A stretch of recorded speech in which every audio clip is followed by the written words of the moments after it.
Anything you can do, I can do better. A fairly harmless sentiment, unless you're talking about things like, for example, serial killers. Elizabeth Bathory did everything Jack the Ripper did, but with a minimum body count of more than 10 times his, and with her own land and castle to rule 200 years prior. Today, I want to discuss the alleged history of Elizabeth Bathory, the Blood Countess. While the tales about her crimes are numerous and graphic, I want to discuss the very real possibility of them being a prime example of revisionist history. There are 4 main points regarding Elizabeth Bathory that I want to cover to make this case. First, I want to discuss her origins and the events surrounding her rise to power. Second, I want to cover her influence and impact outside of being known as the Blood Countess. Third, I want to talk about the tales and accusations that made her story both horrifying and infamous. And fourth, I want to go over the numerous suspicious factors around her arrest and ultimate confinement that make it evident she was, to at least some extent, framed. First, I want to discuss the origins of the woman you see right here, Countess Elizabeth Bathory de Exceed. Elizabeth Bathory was born into nobility. English major and seasoned research editor Pilardi in 2019 discussed how her family owned Transylvania. Her uncle was Stephen Bathory, King of Poland. Her parents were both barons, and her other uncle was an archbishop. To say that she was well connected is kind of understating things. She had a stellar education and a family of her own early on in life. Editor-in-chief for IYP.com and history buff Reed in 2007 discussed how she was conversant in at least 5 languages and how she had 4 kids, 1 boy, and 3 girls. Having discussed what her family's impact was on her upbringing, let's talk about what she brought to the table as she grew up. From a young age, Elizabeth Bathory had a massive amount of land and influence. She married into a wealthy, although not as wealthy as hers, family at age 15.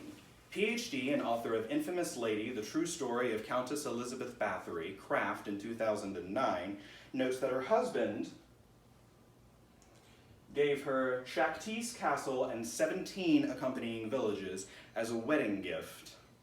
Collectively, they owned thousands of acres of land, dozens of towns, and more than 20 castles. Her husband was often away during the war as well, leaving the upkeep and management of said estates and holdings to Elizabeth.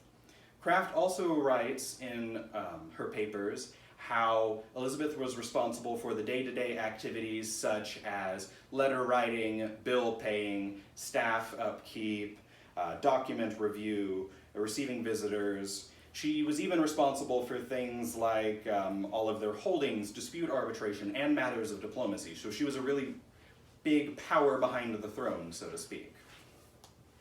So now that we've covered how she became a prominent figure, let's talk about why she is an infamous one. The accounts surrounding Elizabeth Bathory are numerous, tragic, and inspired many tales, legends, and nicknames.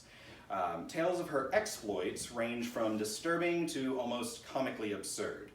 Amateur historian and author of Rejected Princesses, Porath in 2016, notes that several accusations against Elizabeth Bathory, notes several accusations against Elizabeth Bathory, I apologize. The high end of her estimated body count, for example, was 650, almost all of which were female servants. Her alleged crimes ranged from anything to some of the portrayals you see before you, as well as sticking servants with hot metal implements, to summoning a cloud of 90 cats to attack her enemies, which was my personal favorite. Veteran writer and editor for National Geographic, Breyer, in 2012, wrote about how her titles and influence grew even after her death. Her titles included the Blood Countess of Hungary and Countess Dracula. She also developed a reputation for drinking and bathing in blood as a part of her beauty regimen. Fun fact, this is scientifically impossible because of coagulation.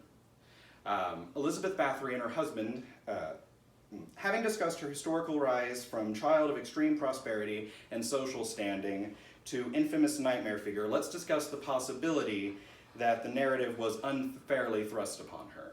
Elizabeth Bathory and her husband had political enemies in a time of war, and the circumstances around her imprisonment were suspicious, to say the least. Avid historian Thorne in 1997 wrote a 200-page dissertation on Elizabeth Bathory's life and suspicious circumstances around her imprisonment. King Matthias II was a new king in Poland and wanted to get a thumb on political figures. George Thoreau was charged him to curb opposing political figures. He also launched a secret investigation into Elizabeth's dealings, even speaking to her relatives in private. There was little direct evidence of the horrific deeds that was firsthand accounting. Allegedly, for example, she was caught red-handed with bodies everywhere and almost dead servants. However, no body was shown for 24 hours after her arrest. George Thoreau also was told to give her a trial by the king for almost 3 years straight and never did, despite imprisoning her. History was rarely kind to powerful women, but if nothing else, Elizabeth Bathory left behind a legacy that far outdated those who were against her. There are 4 main points we covered about Countess Elizabeth Bathory.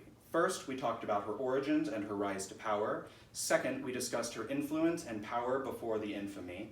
Third, we talked about the legend and lore that made her famous. And fourth, we discussed the likelihood that she was a victim of politics. Someone who was left without a voice of her own to tell her story, which is the image you see before you here. And I want you to consider, when you think of that, which was actually more likely. The Blood Countess's tale is one that is ironically so colored in history that we may never know the true story, but we can learn a lot from it. I want to leave you with these 3 things. Never assume you're beyond reproach.